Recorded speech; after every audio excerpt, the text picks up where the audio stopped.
Magandang araw po, ma'am. Nandito kami ngayon para ibahagi o ipaksa ang kondukta ng pulong meeting at assemblea. Pulong, ito ay isang hindi formal o formal ng pagtitipong ilang tao upang pag-usapan ng isang paksa. Maaring ito ay ginagawa ng isang maliit na grupo tulad ng pamilya, mga kaibigan o kasamahan sa trabaho. Layunin nitong bahagi ng idea, magisyon o magplano. Meeting isang formal na pulong na karaniwang sinasagawa sa mga organisasyon, paaralan o opisina. May tiyak itong layunin, agenda o oras ng pagsisimula at pagtatapos at may taong namumuno.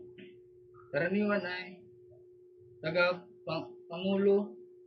Layunin itong alisin ang mga gawain, magbigay ng ulat at magdesisyon tungkol sa mga isyong pinakaharap ng grupo. Ulat sa pulong at asembleya. Tagapangulo. Ako po si James Bo. Ako si Ralph Adan. Mga paksang tinalakay. Pag-ulat ng makamit at kasulukuyang estado ng samahan o organisasyon.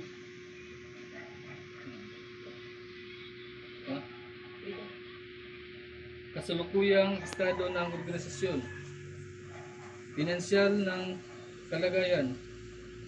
Ang organisasyon ay may kasalukuyan ang pondo at nakahalaga ng 1,000,000 piso. Tinalakay ang mga gastusin at kita mula sa mga nakaraang proyekto at mga plano para sa pagpapalago ng pundo sa mahihirap. Pagganap ng mga programa at proyekto.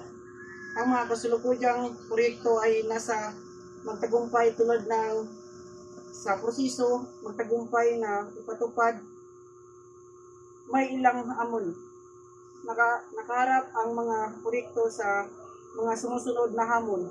Magtayo ng isang private school or paaralan para sa mga batang gustong mag-aral.